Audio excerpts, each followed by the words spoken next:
Because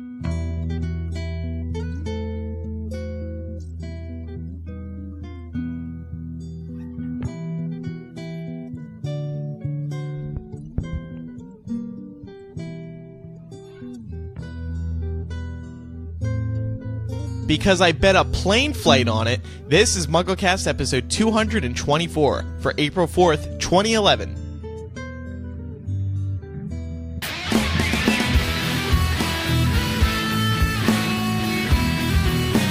This week's episode of MuggleCast is brought to you by Audible.com, the internet's leading provider of audiobooks with more than 75,000 downloadable titles across all types of literature, including fiction, nonfiction, and periodicals. For a free audiobook of your choice, go to audiblepodcast.com/MuggleCast.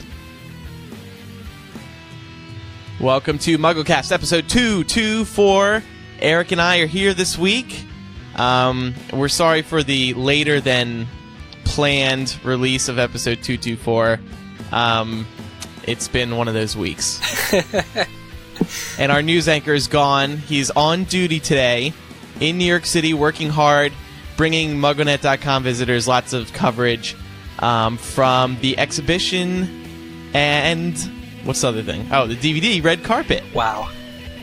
I think he's having a good time. I think he is too. I think by all reports on MuggleNet, Micah seems to be having the time of his life. Yeah, and he got a chance actually to speak to David Heyman, the film producer, so we'll get to hear what he had to say. I still haven't heard what they talked about. Have you? Yes. Actually, he talked about Micah introduced himself, and it ended with David Heyman saying that he hoped that Micah enjoyed the final film. Oh, nice guy. Very nice. I bet if Micah hated it and Heyman said that to him, he would still pretend like it was good. Because I don't think Micah would ever be brutally honest to Heyman's face. I don't know. Yeah, not to Heyman though. Because Heyman is always so polite and so nice. So, yeah. Yeah, Micah has a little crush on Heyman, I think. I do, too. Anyway, so this episode is not going to have chapter by chapter. It's going to be a different format because there's a lot of news we got to tell everybody about. Plus, Eric and I, we were very lucky. We got to go to the Deathly Hallows Part 2 test screening in Chicago earlier, just a few days ago. It was what? Saturday. Yeah. Yes. Yeah, for those of you who've been familiar with this, in the past, they always do a test screening of the latest Harry Potter film a couple months prior to release. And it's historically, it's been in Chicago. And this time, Andrew and I got in. Thanks to a very, very happy MuggleNet reader, MuggleCast listener, actually. Mercedes, tipped yes. us off, yes. And people forget this, and we say it every time, but they don't believe us or something. We don't know for sure that when this mysterious test screening is happening that it is Harry Potter. We just assume from past test screenings that it is Harry Potter. So I bet a plane flight on it, in this case. Eric lives in Chicago, but, we assumed it had to be. The timing was right, everything made sense. It's true, There's nothing, there was never any knowledge ahead of time that this was going to be Harry Potter. I think that is an important point.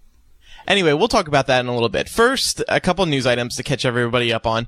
No plans for a Harry Potter hotel near the Leavesden Museum. Oh. And this was something that Micah, he was all excited about last episode.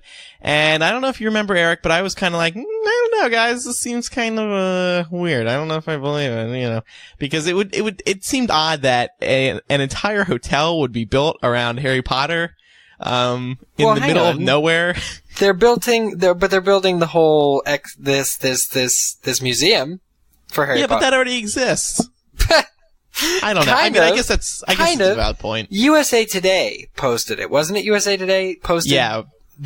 So it was a credible source talking about this Potter hotel, but as it turns out, it's not happening. So that's interesting. But I don't know. I've always found this Leavesden Museum to be kind of odd because, especially what's happening this week, is Harry Potter the Exhibition is alive and well, touring the world. Yeah. For the next, I think it's 4 years they have it planned. Obviously this Leavesden Museum is a chance to see, the sets on the stages where on a different stage, but in the same location where they were, built. So it's going to be magical. and quite different. But I always thought it was weird because all these, all these props and everything are kind of shared now between these two museums. But yeah, that is true. It's slightly odd. Yeah. So what does it mean about people who want to stay in London and see this Leavesden?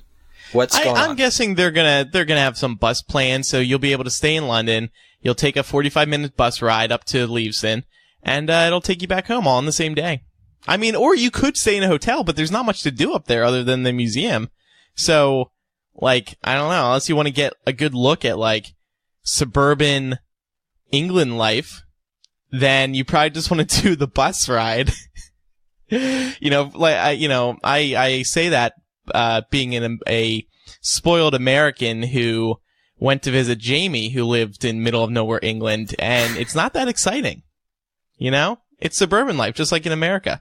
Not even suburban. It's lots of green. But hey, to each his own.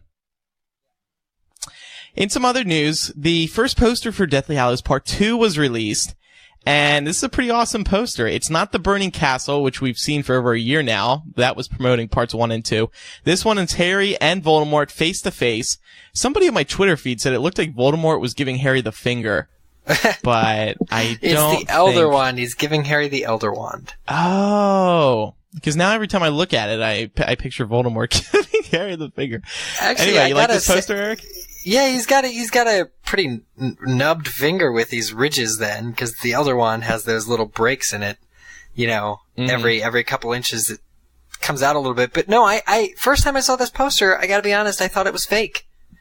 Really? Yeah, because there's a lot of blood. Like, a lot more blood than there have been in previous Potter posters, it just seems. Like, look at the gash on Dan Radcliffe's forehead. That is pretty brutal. On Harry's forehead. Like, it's not just a drop of blood here, or even a streak of blood. We're talking, like, instead of hair, there is this, it looks like brain matter because it's shimmering, They're trying to appeal to the people who really want, see a film with a lot of action and gore. It's true. Besides, all Harry Potter fans are going to see this movie, but they need to appeal to the broader audience as well. It's true, but there's, and if you look even closer, there's another streak of blood, like on his lips, like on Harry's lips, like around his mouth. Like he's been. Are you sure that's not ketchup? Maybe he was eating. Eating a hot dog before they filmed this. Maybe. Well, because battling takes a lot of calories, so you got to replenish. Now there are the fire and the ashes at the bottom of the poster is really, really cool. I like the way that that's done. And Voldemort too is pretty bloody. I mean, he has the slits for the nose, which are always kind of gross to look at up front. But I can totally see this poster on like a bus shelter or across, spread across a brick building somewhere in downtown LA. It's gonna be. I think it's got the excitement. But there is a lot of blood. It's badass. I'm a fan. I like the direction they're going in, and I think it's a good sign for the the million other posters to come. What does that mean? What do you think? How could they top this one? How in what ways could they top this one? I mean, just other, how they do all the solo shots of the individual characters. I like the theme that they're going for, I guess is what I'm saying. That'll be interesting. So do you think and the tagline, it all ends, what did it say? It ends here? It all ends. Well, the Burning Hogwarts said it all ends here. And now this one says it all ends 7/15 for July 15th. Right. So that's kind of cool. That also is a message that kind of speaks to us too, because this is, 10 years of Harry Potter films. Like, seriously, the people who are going to be most excited for this poster are also going to be, their world is coming to an end. Our world is coming to an end soon enough. Well, as I tweeted after seeing the test screening, I was the first person to individually confirm that that there is life post Potter. I was in a hospital the next night, but it had nothing to do with seeing the Harry Potter films. The 8th Harry Potter film. It's very true. But you feeling all right now? Yes, better. So there is life. Completely. There is life. Yeah. And you know what? Well, never mind. I won't get into it. How to Succeed in Business opened in New York City, and Andrew, as you can tell, I'm reading straight from the Google Doc. Micah and I attended the musical, and I gotta say, it was really good.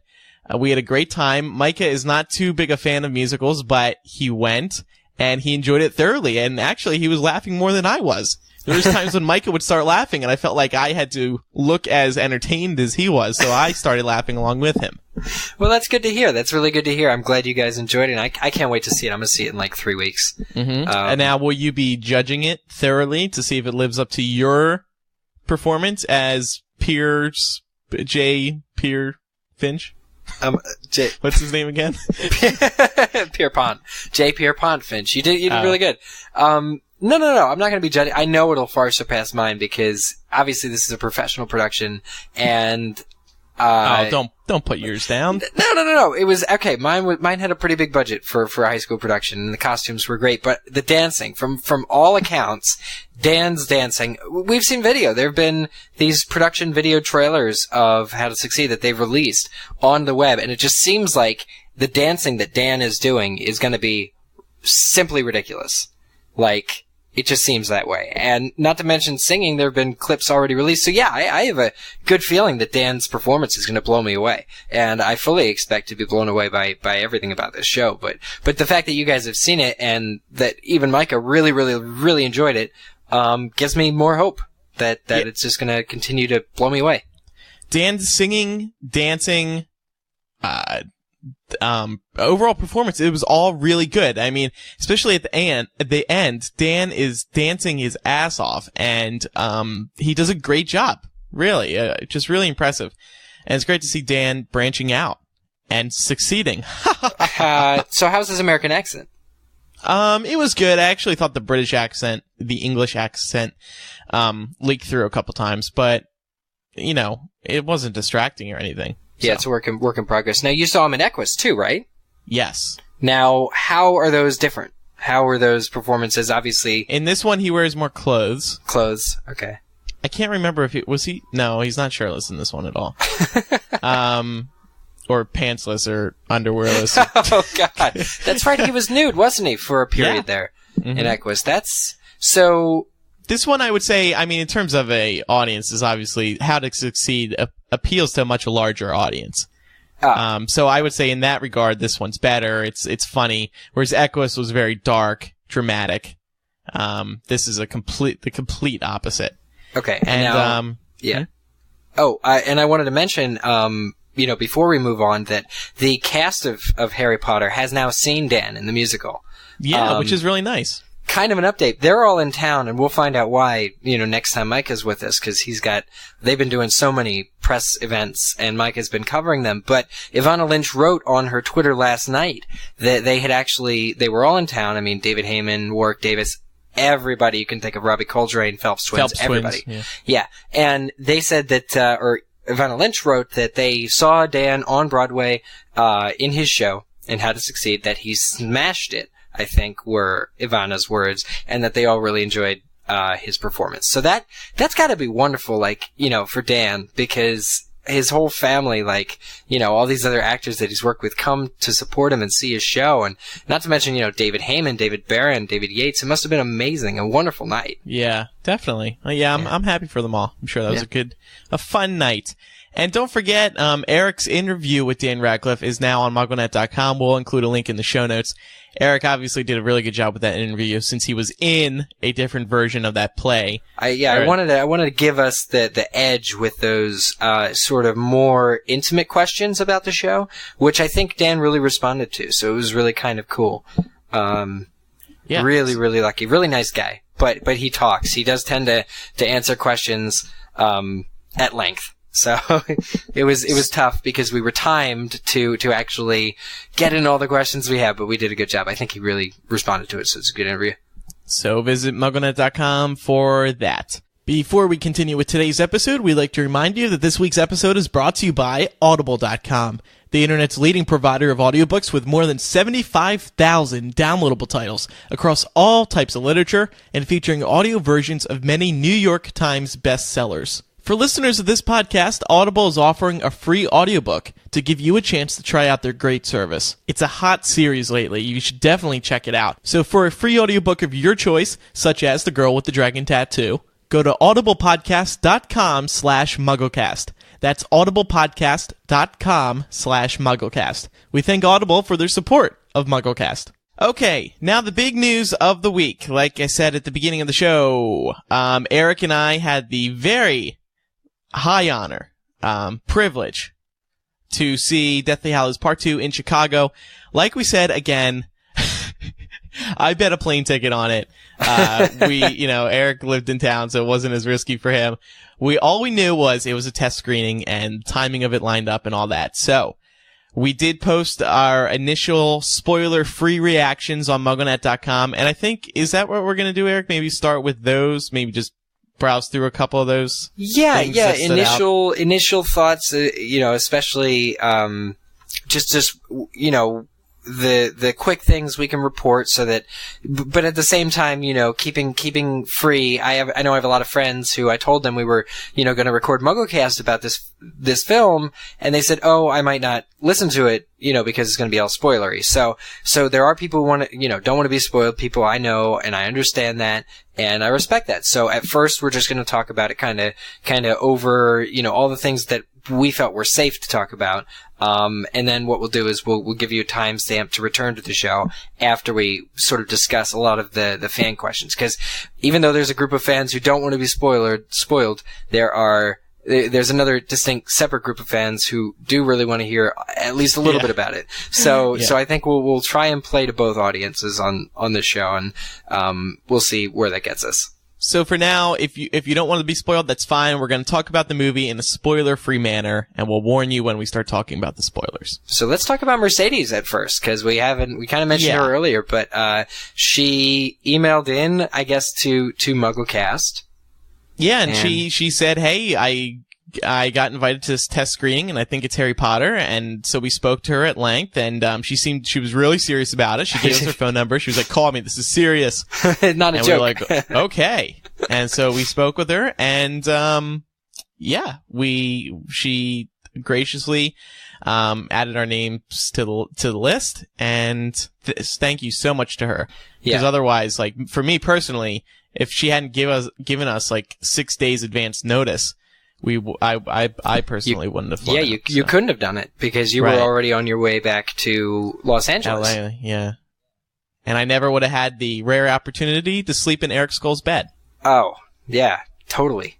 Mm-hmm. You lucky SOB. So the other thing I want to talk about, let's talk about first how unfinished the film was. Just so people, just to kind of clear the air here.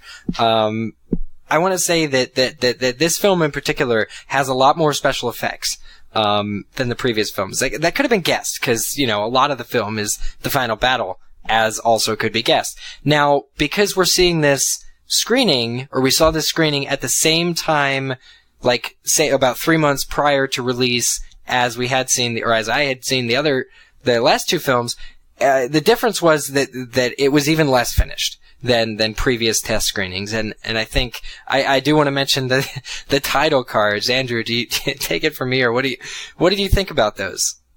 Well, the title cards were very funny because what happened was when a scene wasn't complete, to help the audience understand what was going on, they added subtitles, like captions that you would see on, for deaf people, it'd be at the bottom.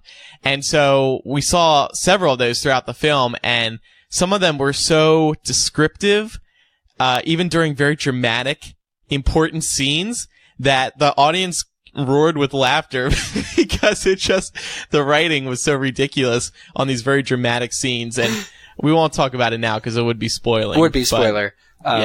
But yeah, and I just think these test screenings are done to an innocent audience of varying ages, races, genders, everything. They try and pull aside an assortment of pretty much everybody so that they can judge where the laughs land and to make sure that the film is hitting in the right moments that the producers and the directors want. And the directors are always at these screenings, which is really cool because David Yates, and David Heyman and David Barron were all there, and the editor. But I think this time, with all of these funny cue cards, title cards going, it was kind of bittersweet for them, I think, because obviously the film was more amusing than it will be when it's completed. And I think, but I do think, I felt really bad for Heyman and Yates because, like, during this one scene where everybody started laughing at the subtitle that appeared on the screen, it was a very dramatic scene that they would want to, like, look around in the audience and see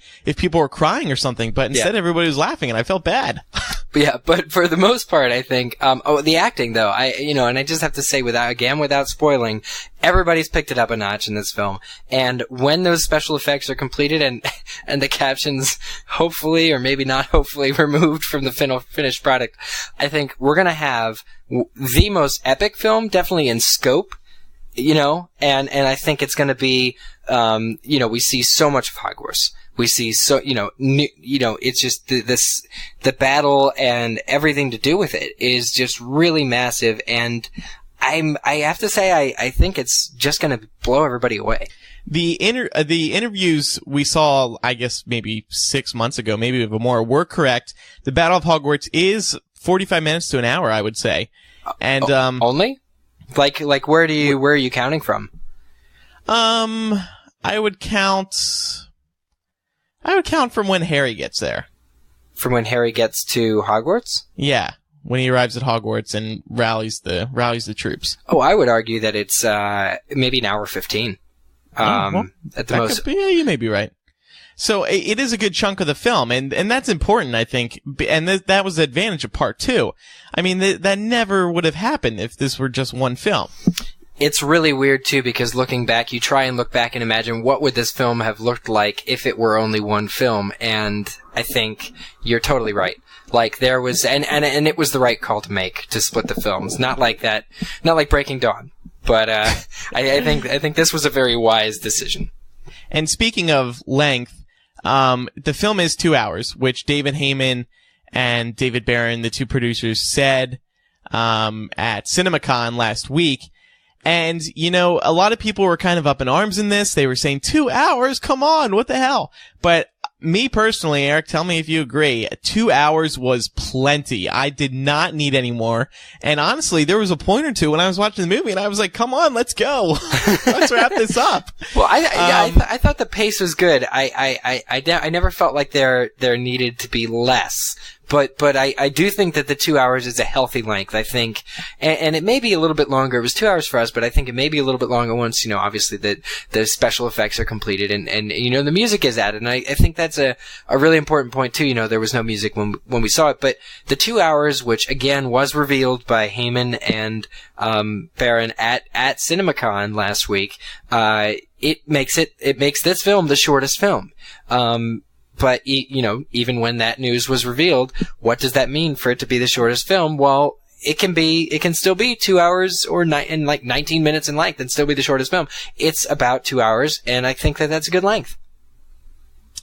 Let's see, what else should we talk about here? Let's see if we can do any more spoiler-free stuff, besides what has kind of been revealed in the news. Should we talk about the scenes that were leaked, just as it pertains to the film, or the opening on the DVD, on the Part 1 DVD? Is that what you're talking about? Yeah, maybe that's a spoiler, about that. Well, here's something: the humor in the film. This is obviously, this part of the book is a very serious part. There isn't much humor. There are some moments that might motivate you when you're reading it, because it's like really inspiring to see all these people uniting together to take on Voldemort. But I noticed in part 2 that there were a couple instances of humor that were not needed, and they seemed kind of forced to me. And there was one point in particular that annoyed me so much. And again, I won't go into it now because it'd be spoiling it, but I'm just a bit worried that the producers and the director, or maybe we have to blame Steve Kloves for this, felt like in order for a Harry Potter movie to be a Harry Potter movie, they had to inject a couple pieces of dialogue that are funny, but it seems a bit out of place. And what I wrote in our spoiler-free review on MuggleNet was that it's not necessary when there's so much action going on, and it doesn't need to be there to make up a good film. The action takes up that place, so there's no need for the humor, but they put it in anyway, and it's kind of disappointing. Well, I don't think it's disappointing at all, but I do think that the attempt was certainly to give every character their moment. I think that was something that they really strive to do, because obviously there are a ton of characters. There are a lot of recurring characters. Won't mention who in this part, but, all of these characters that we've, come to know and love, they really wanted to make sure that every one of them was seen. And I think that a lot of these funny moments were, added or created or shifted in there just to make sure that, fans who, especially fans who after viewing part 1, when it's just Harry, Ron, and Hermione for so long, and the book was like that, seeing everybody again is kind of gonna be really rewarding, I think. Yeah. So perhaps, because we were going into it not looking at it, from previous films or anything, that, it might actually stand the test. It might actually look a lot better, once the film is complete and once we can kind of focus on sort of everything else. I think the action, though, is absolutely, in comparison with previous films, where there's a lot of melodrama, where it gets darker every film, there are sad scenes in here. Let's not, let's be honest, but I think a lot of what it is offset by is the action and the fast pace of everything, because Harry's got 4 Horcruxes or more to destroy, and he's got to kill Voldemort, and the Battle of Hogwarts has to happen. So it's a lot of fast-paced stuff. Speaking of sad scenes, that reminds me, Eric, you were a bit of a crybaby when we were watching the movie. Oh, come on. You were sitting next to me, but I heard a lot of sniffling. You know what it was? I was trying to force myself to cry, to say that I'd be able to cry. That's what it was. That's what I'm sticking. That's the story I'm sticking to. If I weren't having my health problems, I probably would have been a little more wrapped up in it too, but at the time, they were kind of pulling me out of the zone. But yes, there are some very important emotional scenes that kind of as I think back on them now, they kind of blow my mind in terms of, epicness. I gotta say, they were really good. And, you weren't the only one crying, of course. There were you weren't crying. You were, no, there was wetness in my eye, and that was legitimate. I wasn't forcing anything there, because it's justifiable. And all the time when I was watching the film, I was thinking, it all ends here. It all ends here. So you just can't think about that. You gotta think about that after so something. That definitely helps. So, anything else? I mean, I think, I just thought of one more thing, which is that I really feel like, fans like to watch these Harry Potter films back to back. And I think one of the most successful films to watch back to back are going to be part 1 and part 2. I really felt, given the beginning of part 2 and where part 1 ends, that they're going to flow really well, together. Would you agree with that? I agree. Yeah, because part two does pick up pretty quick. There's not much of an intro to part 2. There's not a slow start, I guess is what I'm trying to say. That's a good point. Because before it was always he's back at the Dursleys or something, and right, it's quite a while before something happens. But right away you're sort of into the action, and obviously these films were filmed at the same time, so they're the same age. There's nothing to take you out of it. You're kind of... They don't have dramatically different haircuts, like between 3 and 4 and 4 and 5. But when everybody had to get... Movie 4 was like, let's all go in and get really long hair. And then 5 was, let's cut it. Let's cut it. That thing we did with our hair, we need to undo that. But Emma waited until after movie 8. I'm so happy. She would have just looked so strange in this film without her normal Hermione hair. Although Bellatrix could have attacked her and cut it off, maybe if they needed a scene. That's true. So shall we segue? The one other thing I wanted to mention is the interview with Kieran Hines. We talked about on MuggleCast a few episodes ago. He had said that he had a blink and you'll miss appearance, and this worried us because we're like, wow, they're cutting his time down. But that's not the case. You see a lot of him. And something I actually haven't mentioned yet in the report or anything and haven't talked to you about is that Aberforth looks great, and he has somewhat of a resemblance to Dumbledore. In terms of his hair, I thought, at least. Did you notice that? You mean to Michael Gambon's Dumbledore? Yeah. Overall, too. And I really felt that way. And I think, we've examined what could Ciarán Hinds possibly mean, fans send in their emails about, blink and you'll miss it, in several different interpretations. I think I'm gonna go out on a limb and say every single one of those interpretations of how, Ciarán Hinds could have a blink and you'll miss it role. I think I still disagree, and I think everybody will kind of agree once they see the film that his role in no way is blink and you'll miss it. Well, unless he meant that, he was very fortunate and proud to have gotten the chance to play that role. Because he does shine. And there is a lot of Aberforth in this film.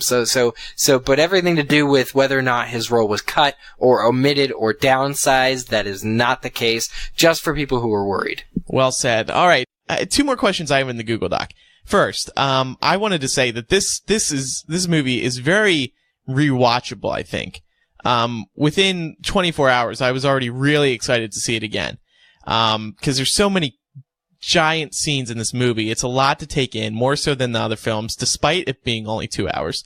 And, I think it's just a great ending overall. This is a wonderful film. I think all the fans are going to enjoy it. All the fans are going to be pulled into it and feel very emotional. And it's going to be a great ending. Do you feel the same way? That's a good idea. This film won't be perhaps as exhausting a 2.5 hours, endeavor as other films are, simply because it is a lot of action. It is a lot of, and the film leaves us in a good place, as does the book, where, 19 years later, everything's happy. And it being a conclusion is also a lot more rewarding because the mystery is resolved. As opposed to other films where it's kind of like it always has to end on a cliffhanger because it's not the last film in the series. This one will do that, and so maybe just for that reason alone, this film is going to be more rewatchable. That's a really good point. All right, and best film. You know what? I think we should save the best film of the series question for once we see the movie with the special effects and the music and all that. Yeah, I completely agree. It's not fair. Yeah. I didn't think about that. Okay, so now we will get into the spoiler stuff. So again, if you don't want to be spoiled, just turn off the show now. And there will be another MuggleCast soon, yes. Because tons of news have happened. Yes. So you'll hear from us. Don't worry about turning us off. You'll hear from us very soon. Okay, now into the spoiler stuff. This film sucked. No, just kidding. Worst film ever. Where do you want to start? Let's start at the very beginning, Andrew. That's a very good place to start. Movie? Yeah. Okay. Yeah. So I guess we'll try to go in chronological order. Well, and we don't need to list all the scenes, but we should talk about, because we know I've listed them, but I think, what we should talk about is how we felt about sort of just the opening. What surprised us? What surprised you about, the first 15, 20 minutes? The opening itself? Well, I thought a nice touch, the WB logo is almost about to break apart. It's crusting and one little touch from shattering into a million pieces. Like burnt paper in a way. Yeah. It's sort of like with the final book cover, the curtains are kind of in a mess, in a wreck. So yeah, the opening is the tomb. We see Voldemort breaking in and gaining control of the Elder Wand. So we know, so that's a slight refresher, but really that's the only kind of, reminder of what happened in part 1. And then it jumps right into the action. Mm-hmm. Yeah, with Harry interviewing Griphook and Ollivander separately about, the future, about what he has to do. And I think the quest for the Horcrux is just, overall in this film, was done really well. I think in the book what confused me, and, again, I haven't really reread the book too many times since it first came out. I just remember rushing through it the first time, and at the same time I felt that the Horcrux is mixed in with the battle. It's a little hard to follow, towards the end of the book, because so many exciting things are happening, but also Harry has to do so many things. In the film, they had to kind of realize and set, a due order almost for Harry, where, he's got to do this, and then he's got to do this, and then he's got to do this, and you have to watch it because they have to put it to a pace. It actually made sort of a lot more sense, as opposed to when you're reading it, you read at your own pace, so you can read 4 chapters at once, and so much stuff will have happened. Where, in a movie, you have to wait until they show it to you. So it's almost like I thought that was the whole film is like that, where it makes a lot more. It's a lot more gratifying to just watch Harry on his journey, and it's not slow or it's not confusing. One thing that kind of bothered me, this is very minor, but one thing that kind of bothered me was Harry does not refer to Griphook by his name in the movie. He says, "Bring me the goblin," or "Bring me to the goblin." And the point behind that is that movie viewers don't really know his name, I guess. So they just figure, just call him the goblin. Which was kind of like, all right, producers, see, this is what happens when you don't really, plan ahead too much. But minor thing. I don't know about that. One of the first lines in the room is, I don't know if you remember, but, and then Griphook says, I was the first one who brought you to your vault when you first came to Gringotts. And that's in the book. That's in the cool. book too, but that's also in the movie, is what I'm saying. So they do make that connection without having to know who or what a Griphook is. So getting into the Gringotts scene, Hermione, we were both impressed, I think, by Bellatrix playing Hermione playing Bellatrix. Yeah, if that makes sense. It was weird. It was a short scene. I would have liked that scene to be a little bit longer, the build up. I think because all of a sudden Hermione's like walking up the hill and it's actually Helena Bonham Carter, but I thought at first that Hermione just hadn't changed yet, because Helena Bonham Carter has matched Emma Watson to the point where you're looking at Helena Bonham Carter's face and she looks like Emma Watson. Like, yeah. I couldn't distinguish the two. I really felt that it was Emma Watson when it was clearly Helena Bonham Carter. I don't know how better to say that. I felt the same way. And they even, another kind of fun book moment that they included was when Hermione, as Bellatrix, says good morning to somebody in Diagon Alley, and is it Ron or Harry? Or Griphook? One of them says, why are you being so polite? You're Bellatrix. Don't forget. Yeah. And then she turns bitchy. So that was, see, that's a fun moment that makes sense because it's in the book and, it makes sense. Yeah. So, Gringotts, the everything from, the minecart ride, which was partially completed, to, the dragon and the vault. What did you think about that? But also when they got in the vault, what did you think of the vault scene? Because that is a scene that is a little bit different than in the book as well. I liked it, and actually I was pretty impressed by the multiplying gold. The way it was animated, the way the gold actually multiplies in the vault, is how I think you would expect it to work, like when you're reading the book. And I thought so I was impressed by that. The one thing that doesn't happen is, like in the book, the gold is very hot. Yeah. And I don't remember hearing any lines, anyone being like, ow, it's hot. Right. Right. I think, not necessary, but just a little change. Yeah, kind of claustrophobic in the book too, with the vault being closed and everything's hot and heated. It's kind of scary. But the multiplier does serve the purpose of being an enchantment that prevents people from stealing, obviously, and it is an adequate obstacle for Harry. He's got enough going on because Griphook wants the sword in exchange for even breaking them in the first place. So they've got a lot to deal with, and I do like the scene, and the escape on the dragon is great. And film viewers actually don't know that Griphook wants the sword until it actually happens in the film, whereas in the book you know it ahead of time. Well, that's not true. They totally argue for it when they're back at Shell Cottage. Oh, but you don't know why. It's not explained why in the film, why Griphook wants it. Like, in the book, they get into the Goblin Maid. Goblin lore. Like, they're very possessive of their items. So they didn't get into that, but they just didn't mention Godric Gryffindor. Yeah, where there's a line in the book to some, I think he says just because Gryffindor owned it doesn't make it his. Where it's like because it's made by goblins, they believe it's theirs. But I think something to that effect is stated. I just think things are happening a little fast in the vault. Yeah, so I think Vault was good. I don't think we could fairly review it yet because actually a lot of the special effects in that scene weren't complete yet. Mm-hmm. And I think it's going to look better than we saw it. But just from the reactions of the goblins when the dragon escapes, I think that's going to be, I mean, that's a heck of a bang to start the film off on. And of course they go straight from there to like Hogwarts, pretty much. So, with very little downtime. It's an action-packed film. The Aberforth stuff, again, it's a good scene. There is some stuff cut down from the book, and sorry I keep comparing it to the book so much, but personally, I can't help it.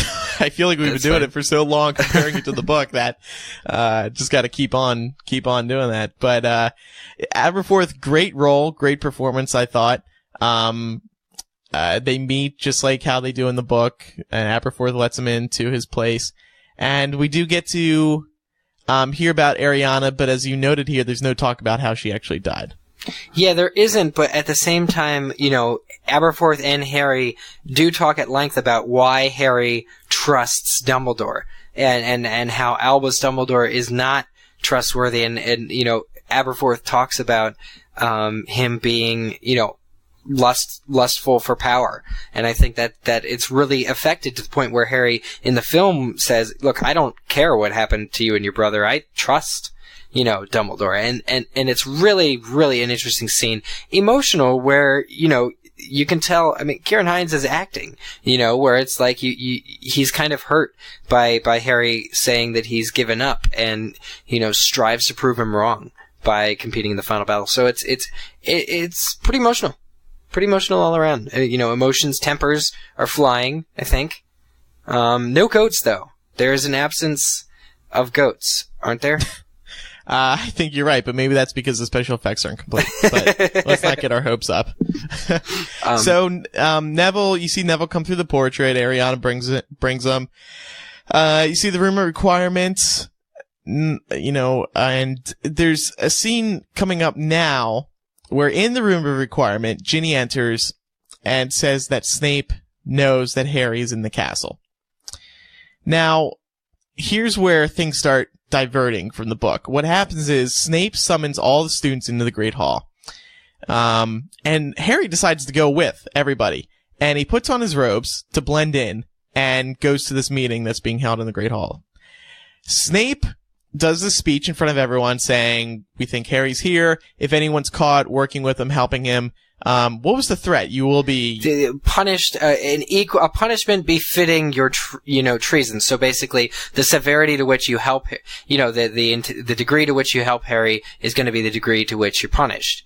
And also, he says knowledge about his whereabouts as well are you're going to be punished equally. So basically, he threatens, he calls the whole student body, as headmaster, he calls the whole student body out of bed to the Great Hall and makes these threats. And Harry is not standing for it.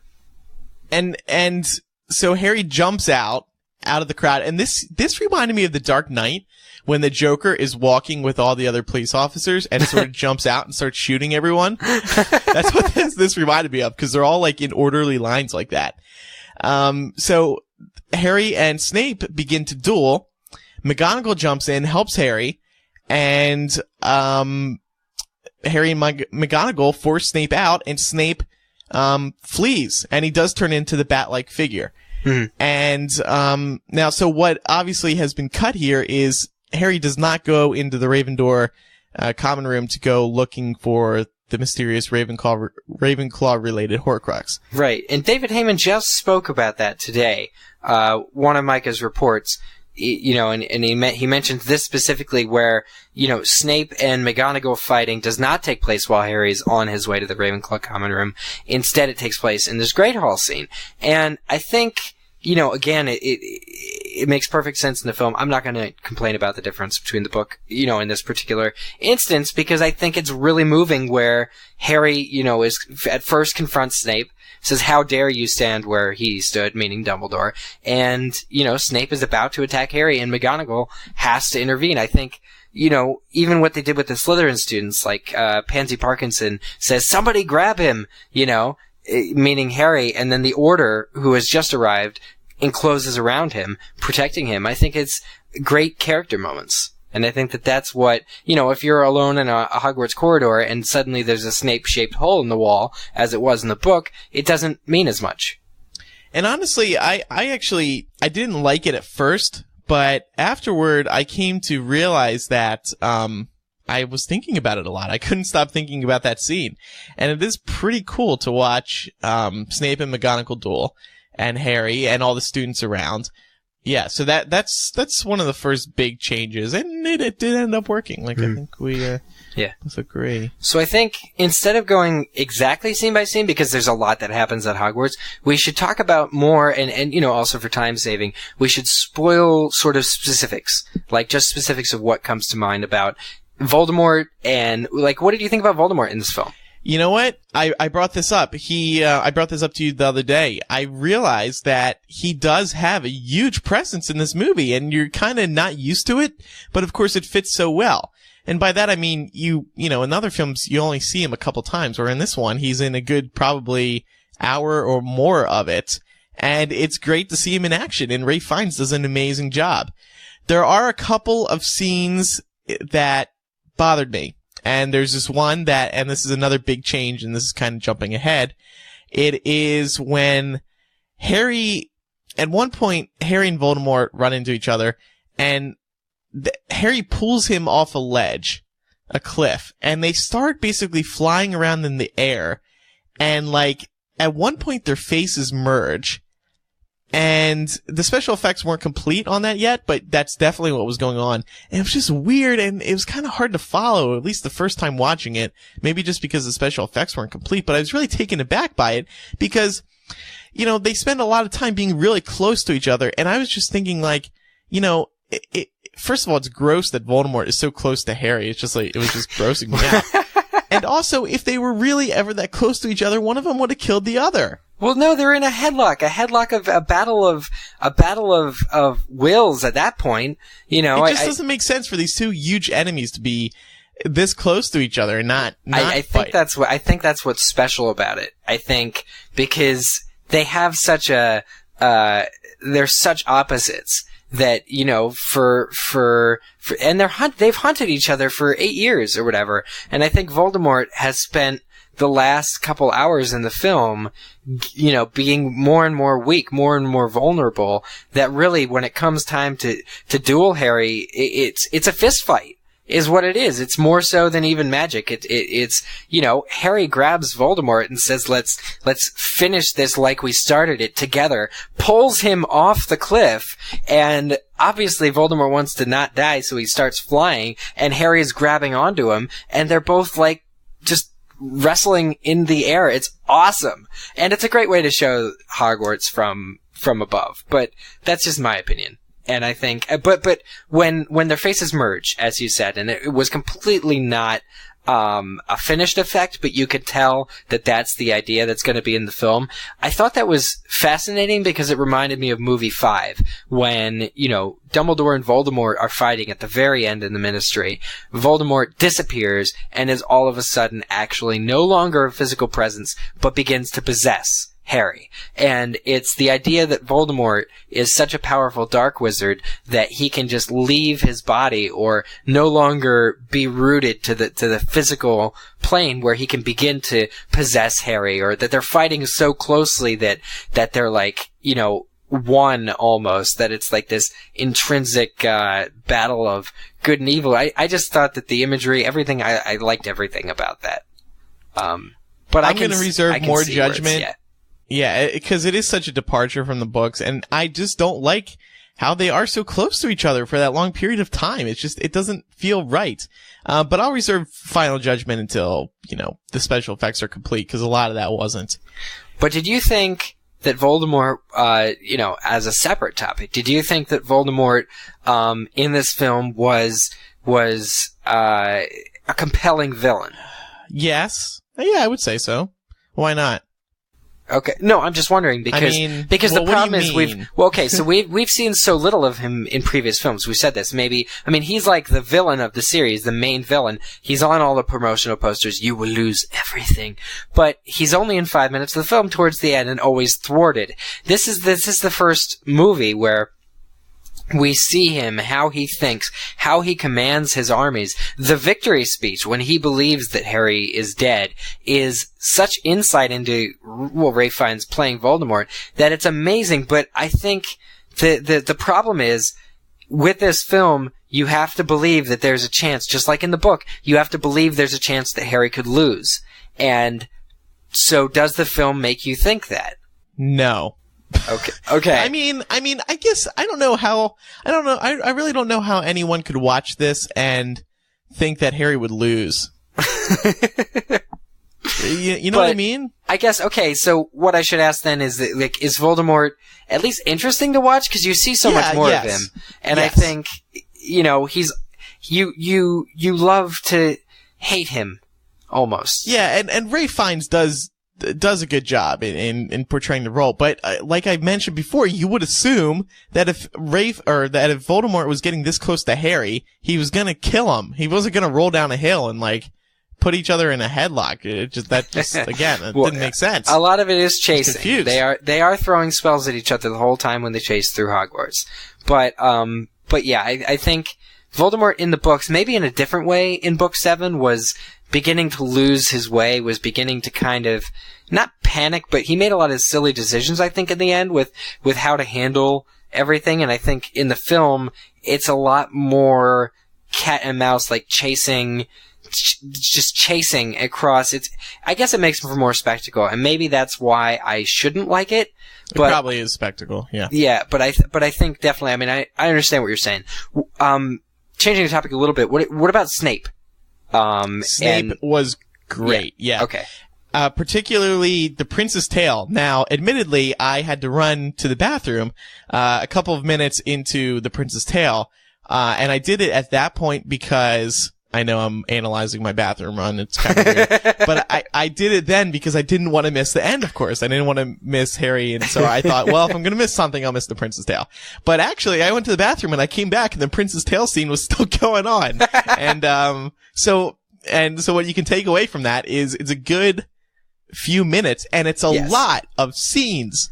Unlike the Snape's Worst Memory in Order of the Phoenix, which we were so happy they cast that, you know, Warner Brothers revealed the casting of young James Potter, young Sirius Black, young Peter Pettigrew, young Remus Lupin, young Lily Potter for all of the 30 seconds of like half light shining on the trio laughing, or on the Marauders laughing, that we saw in the finished product of the film. This is much different. This is, and not only, you know, for the large part because a lot has to happen, but it's also a lot of adult acting as well. You know, Michael Gambon as Dumbledore and Snape discussing Harry being a Horcrux, or discussing Snape's love for Lily and trying to get Voldemort to protect Lily. Like, all of that is in this tale, and it is, as you say, a good length. I think that's probably the best example of how long it is, to be honest. And my favorite scenes in the tale were seeing Snape vulnerable. And by that I mean particularly the scenes with Dumbledore. When Snape, you see him looking so desperate and upset over the situation with Harry and Lily. And it really brings out this side of this character which you had never seen before. Yeah, and I think it's this, I told this to Micah, but what you missed, was actually, there's a line in there where Snape, just like in the book, he says to Dumbledore straight out, "You're raising him like a pig for slaughter." And I just thought to myself, yes! No way! He says that to him. Pig for slaughter. He says, "Pig for slaughter." If they cut it from the final film, I'm gonna be so upset, because I'm fairly certain... We did a whole episode on... Pig for slaughter. On pig for slaughter as a term, and about Dumbledore treating Harry. And nobody's going to believe me if it's not in the final film, but I swear, and I think I remember it being in the book, but, you know, particularly in the film, Alan Rickman asks Michael Gambon, "You're raising him like a pig for slaughter," and I just thought to myself, yes! It was amazing, because we did that on MuggleCast. But that was a personal triumph. That was one of our best episodes. By the way, that was episode 116. I just looked it up real 116. quick. Yeah, and you know, it was kind of a couple months after Book 7, and we were trying to figure out how to analyze it. And I think it was right after the revelation that Dumbledore was gay.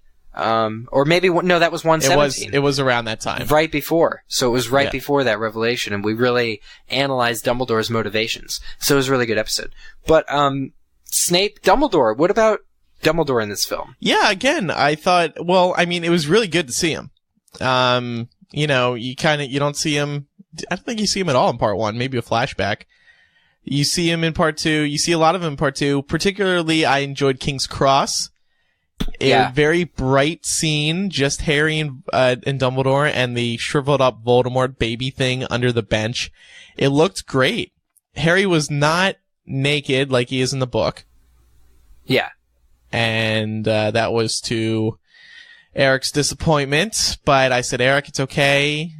You can go watch some Equus videos on YouTube if you want to see Dan. I'm just kidding. It was a good scene. And the other time you see Dumbledore is the Prince's Tale, like we mentioned before. So were you pleased with Michael Gambon in this film? I was. I really, really was, and I think a lot of it has to do with the balance that Dan and Michael have found in sort of portraying these characters. You know, particularly in King's Cross, where Harry keeps asking Dumbledore questions. You know, it gives Dumbledore. It's kind of humorous, but it gives Gambon something to be. He's able to be wise in answering the questions, and I think that the way that the scene is written is meant to be very.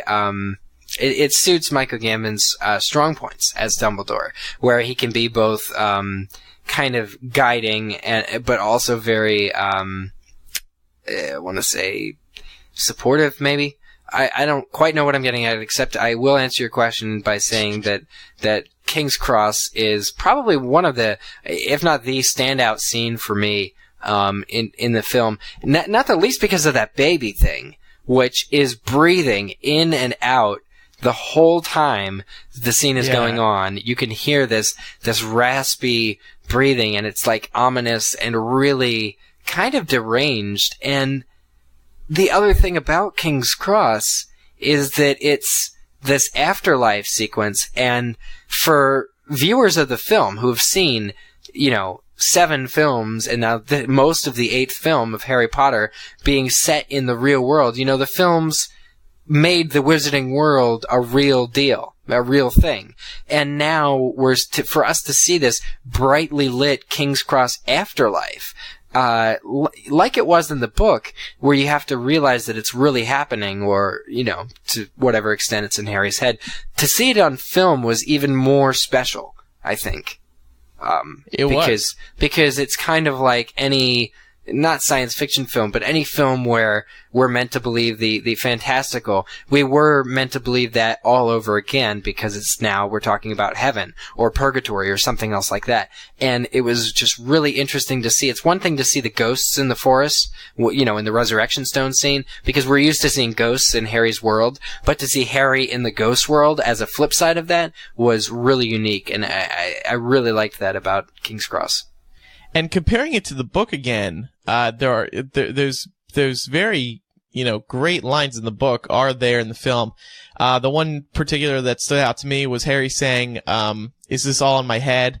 And, or is this real? And, Dumbledore says, of course it's in your head, but. Yeah. Why on earth should that mean that it's not real? Not real. Yeah. So that was in there, and I think that's the last piece of dialogue that happens. And so that was good. Now, one important scene, I think, that we haven't touched on is, Harry and Voldemort's actual final duel. And like we have seen in the part 1 and 2 trailer that was released a long time ago at this point, they're not dueling in the Great Hall. And that was kind of a worry of some people. I know we've voiced some concern because that's the scene of the entire series. Harry finally defeating Voldemort. And, I have to say, I don't think it was bad. I think it was really good. The students are not around. They do come in after. Actually, do they come in? No, I don't think people. No, they don't. We thought they'd come up late. Yeah, but they don't. And I think the reason for that too. I mean, a lot of students have died too at this point, where we've basically seen Hogwarts students having to carry dead bodies of other Hogwarts students around, and also the Great Hall becomes a refuge for that. We've already seen they basically used the Great Hall to stack the bodies of people. So to have that and then the final battle, final confrontation in there would have been a little crowded. I mean, the Great Hall. That's true. Perhaps in the film is not as big as it is in the books, but I think that, because the Great Hall is kind of like the medi-ward of this film, of this battle, that is the reason for the change. But, that said, Bellatrix and Molly do confront each other in the Great Hall. Yes, and that scene, I liked it. It's not like the sound clips that we play from the audiobooks on the show. It's not all caps. It is different. More, Mrs. Weasley, I would say, is more firm. Yeah, more firm about it than crazy. But it does happen, and Bellatrix is given an end. But so that does happen. Now, Voldemort and Harry's final moments. Now, he does call him Tom.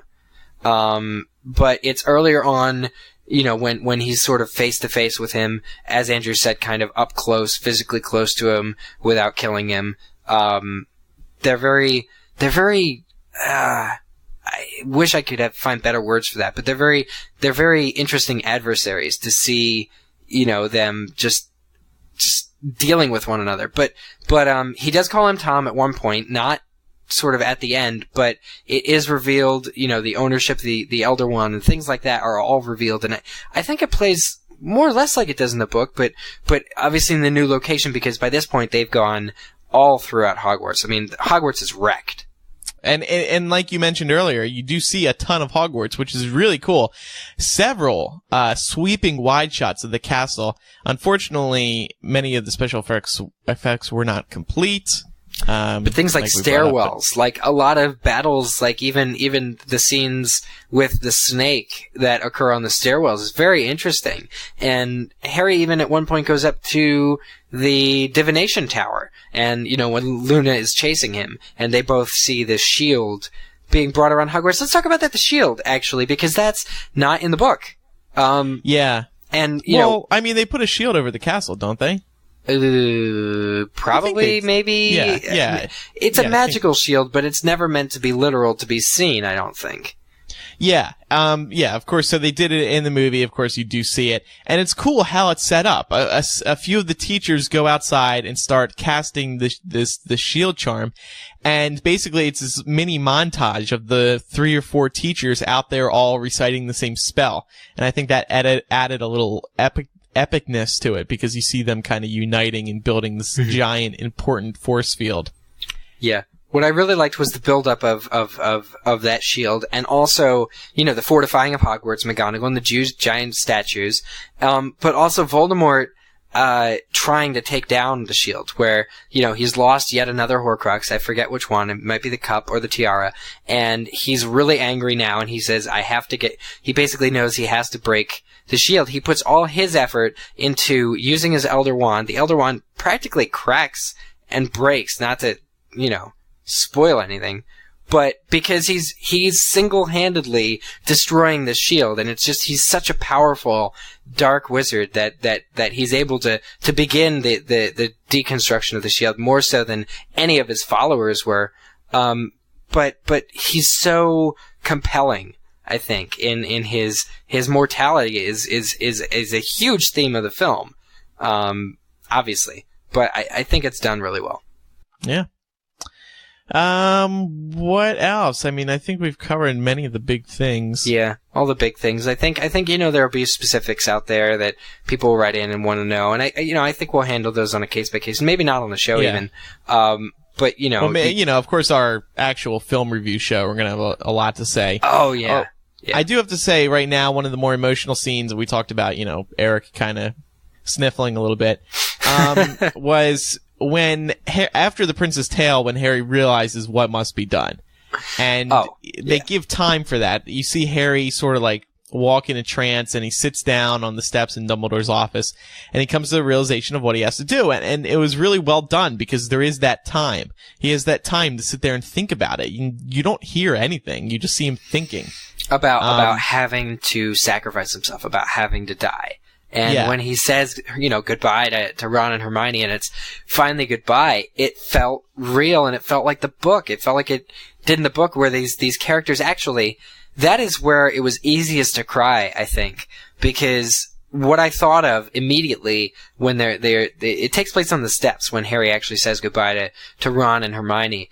And because the steps were in such disarray, there were all these shattered bricks and broken brick fragments of the steps and the halls of Hogwarts there.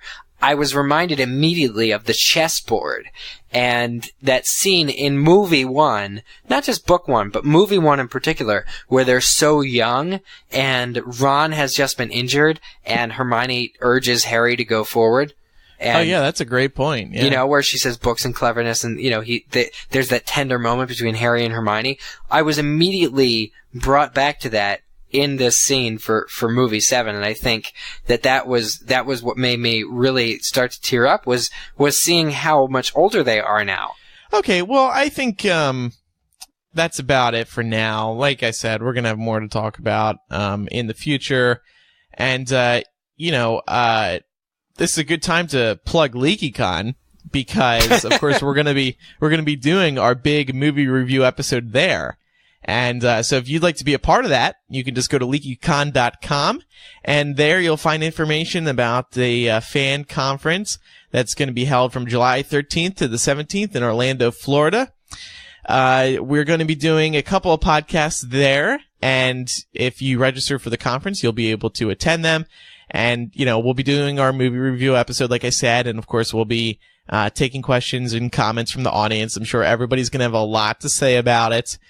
And I'm looking at the countdown now, and there's 99 days left till the start of LeakyCon. Till LeakyCon, look at that. So that means like 101 days till the film is released, which is crazy to think. Totally. We're going to have to make a news post on MuggleNet tomorrow. 100 days till it ends. Till it ends. It all ends in 100 days. That's what we'll have to do. Yep. Yeah, definitely. And if you do register, just use referral code MUGGLE, and that way we'll know that you're coming. And we can't wait to see everybody. It's going to be a great time. And more details coming up in the future. Cool. You want to just wrap it? No, let's take some Muggle mail. That way we can do it. Okay, we can do it in like 10 minutes, and then all we'll right. be done. Let's do some Muggle mail. Go ahead, Eric. Take this first one. All right, first one's from Amber T. from Alameda, California. Subject is Dan's acting. Hi, MuggleCasters. This email's a bit out of the blue. However, I had an epiphany moment, and I thought I'd share. There's always been the discussion about Dan Radcliffe's acting in the film series.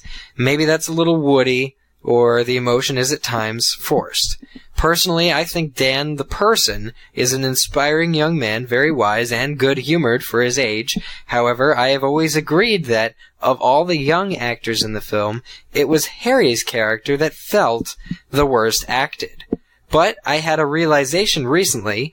Dan was so funny on extras, he's amazing in How to Succeed in Business, and he's so charismatic and witty in interviews. Why do I love him so much as everything but Harry Potter? I'm going to be controversial and blame the writers. Harry's character is so linguistically predictable in every film, he hasn't had a defined character arc in the series, and they passed by lots of chances to give him things to do, and instead gave him nothing to do but stare in a fireplace or look out a window. Sure, Book Harry may have done stuff like that, but this is a film and the audience should feel more connected to the main character than they do at this point in the series. Think about it, guys. Do you really feel for Harry in the film like you did for Harry in the book? I don't, but I don't blame Dan. The writers of the film series made us a wooden hero. Just venting, lots of love and pickles. I think she actually brings up a very fair argument there. And I also think you may have a change to... Well, you may not have that opinion when you watch part 2. And I think back again to that scene after The Prince's Tale where you really get a few moments with Harry and see his realization and reaction. And also when he's talking to his parents in Sirius in the forest right before approaching Voldemort. Yeah. There's some time there, that you really get to see his character. Yeah. I think too that, although that, in contrast with previous films, comes as a direct result of them saying, we need to make this film in 2 parts, where they're going to have all this extra time to do things like show Harry maturing, which, it's kind of in previous films, like, I kind of agree with her that it's, you know, his age and his maturity is all kind of implied, you know, to be happening sort of behind the scenes.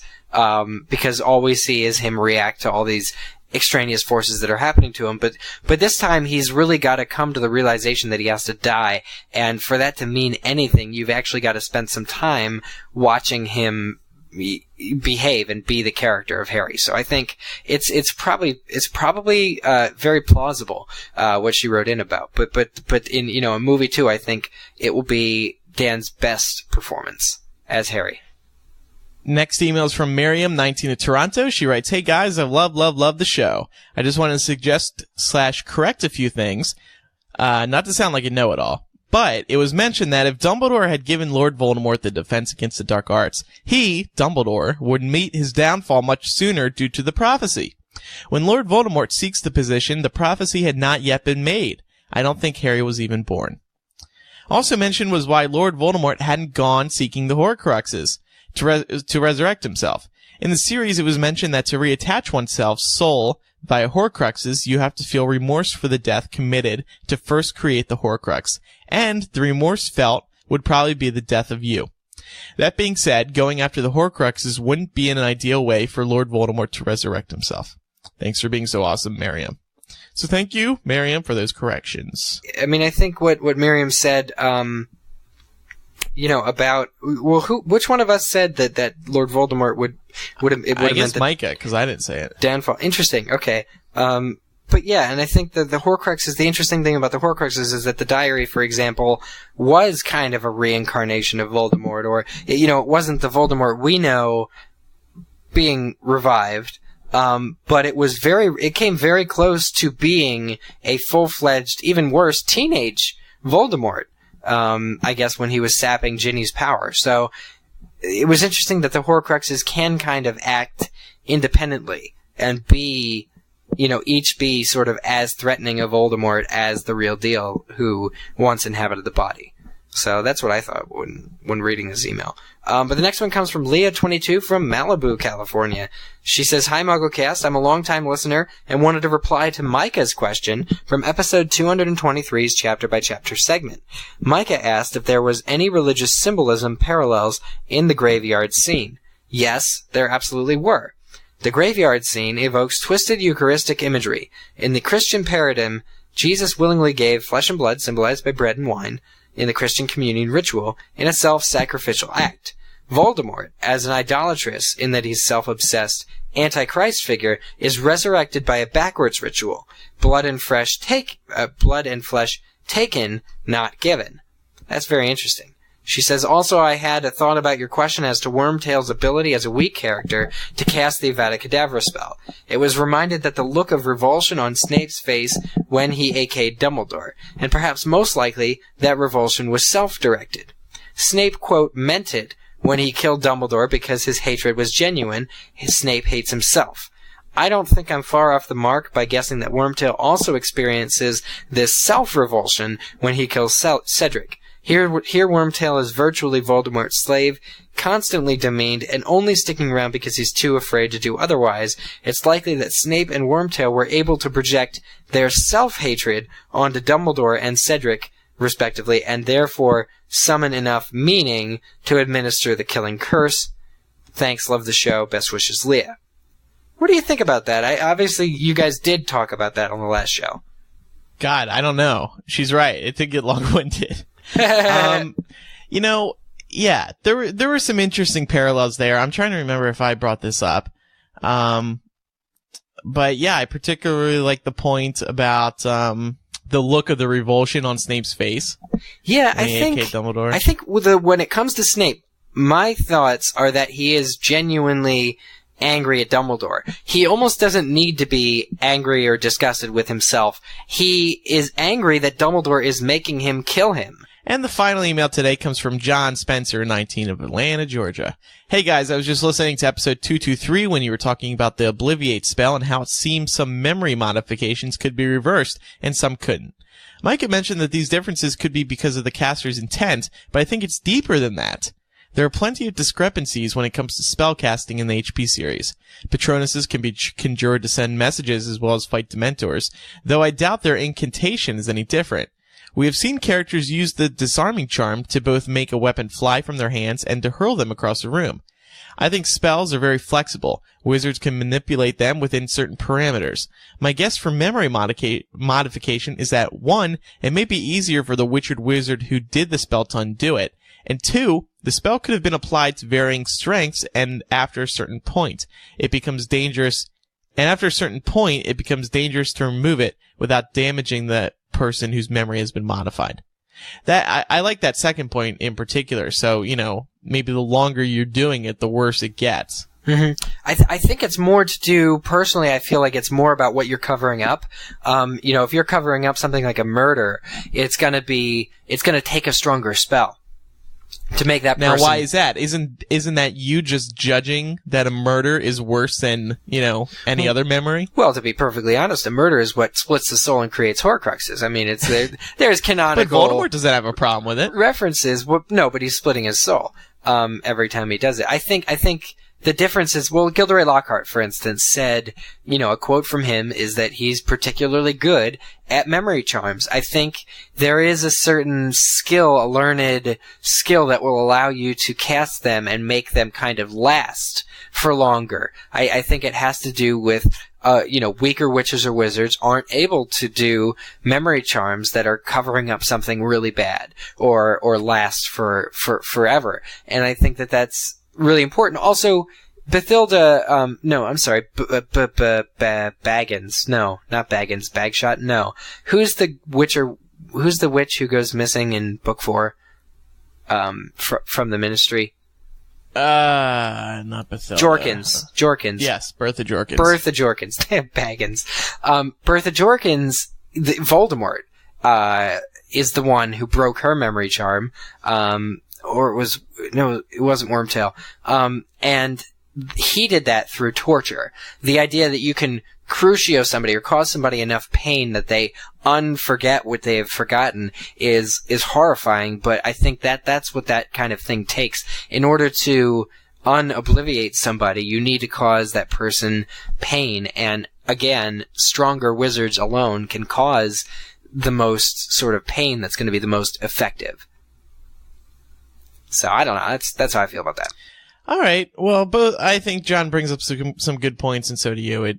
That'd be another one of those questions that needs to be asked of Jo to hear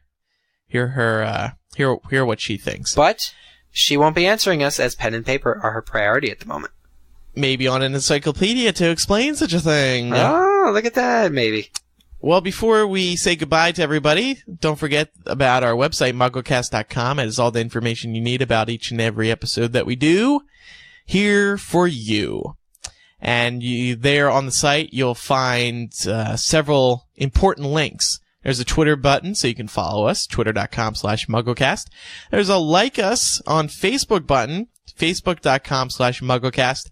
And we recently added to our site, it's been around for a good amount of time, a fan Tumblr, MuggleCast.tumblr.com. If you use Tumblr, you can follow this fan Tumblr, and I say fan Tumblr because it's run by two great fans, Allie and Angel, and get some fun MuggleCast updates that way as well. They put quotes and pictures. Quotes, latest episodes, pictures of us, retro pictures of us that are pretty cool. It's kind of a good.